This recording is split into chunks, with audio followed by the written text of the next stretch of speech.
UP का budget UP के सामने आ चुका है। कुल है 6,90,241 करोड़ 43 लाख का ये बजट और इस बजट में अलग अलग वर्गों को साधने की पूरी कोशिश की गई है। पूरा बजट भाषण आपने सुना है, हर सेक्टर के लिए क्या कुछ है विस्तार से आगे हम आपको बताएंगे। पॉइंटर्स क्या बड़े हैं, क्या हाईलाइट्स है इस पूरे बजट भाषण की, वो भी आपको विस्तार से बताएंगे। देखिए, किसानों के लिए कई बड़े ऐलान किए गए हैं और नई शिक्षा व्यवस्था को और सुदृढ़ करने के लिए, मजबूत करने के लिए भी कई बड़े ऐलान किए गए हैं। उमाशंकर सिंह जी हमारे साथ जुड़ चुके हैं बीएसपी की तरफ से, उनकी बात सामने आ रही है, सुनाते हैं आप। मुझे लगता है कि 15,000 इन्वेस्टर्स की उन्होंने बात किया कि इतने इन्वेस्टर्स हमारे यहाँ आ करके इन्वेस्ट करने की बात कहें। आप अंदाज़ा लगाइए, 15,000 अगर इन्वेस्टर आपके यहाँ इन्वेस्ट कर दें तो फिर प्रदेश में मुझे लगता है कि बहुत बड़ा विकास होगा। जिलों से जिलाधिकारी के महोदय माध्यम से तमाम जगहों पे वहाँ भी इन्वेस्टर सबमिट किया गया। वहाँ से जिलाधिकारी और वहाँ के प्रभारी मंत्रीगण ने अनावश्यक 100, 200, 500 लोगों का रजिस्ट्रेशन करा दिया कि हम इन्वेस्ट करेंगे। मुझे लगता है कि उस पर गंभीरता लानी चाहिए। ये प्रदेश से जुड़ा हुआ मामला है, प्रदेश के विकास से जुड़ा हुआ मामला है।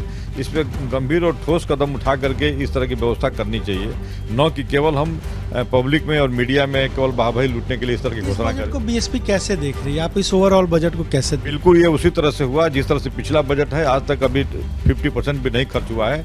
आगे आने वाला भी बजट उसी तरह से, ये मतलब उसी तरह से इसमें भी प्रोविजन है।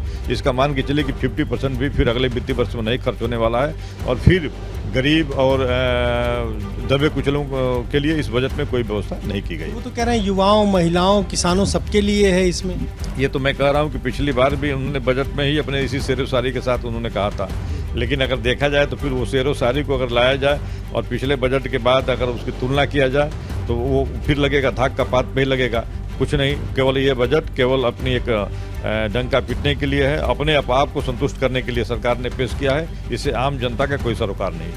वो कह रहे हैं कि विपक्ष तो केवल अहले सियासत करती है। विपक्ष तो आईना दिखाती है। विपक्ष इस बात के लिए चिन्हित करती है कि आप जिन जिन विभागों को इतनी बड़ी बड़ी धनराशि दे रहे हैं, उन विभागों को जो पिछली बार आप दिए थे वो विभाग इसमें से कितना खर्च किए हैं। उन विभाग अगर खर्च नहीं कर पाए हैं तो उसके लिए कौन जिम्मेदार है? आप किसकी जिम्मेदारी इसमें तय करेंगे? अगर फिर आप भी उसी तरह से उन विभागों को उसी तरह से आप इतनी बड़ी धनराशि दे देंगे और फिर अगर तो वो किसका नुकसान होता है? अगर किसी विभाग, मान लीजिए पिछली बार हमारा इतना भारी भरकम बजट था, अगर उसमें 50% भी अभी तक नहीं खर्च हुआ तो इसमें किसका नुकसान है? तो बीएसपी को क्या लग रहा है, क्या चीजें इस बजट में और शामिल करनी चाहिए थी? इस बजट में तमाम अपने संकल्प पत्र को ही, जिसके लिए उनको जनता का इतनी बड़ी बहुमत मिली है, संकल्प पत्र के आधार पे जो लोगों के बीच में उन्होंने।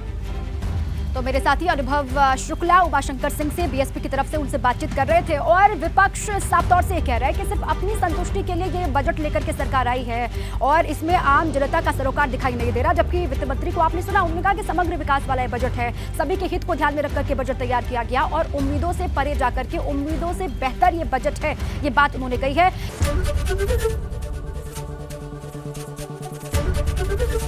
एबीपी गंगा, खबर आपकी, जुबान आपकी।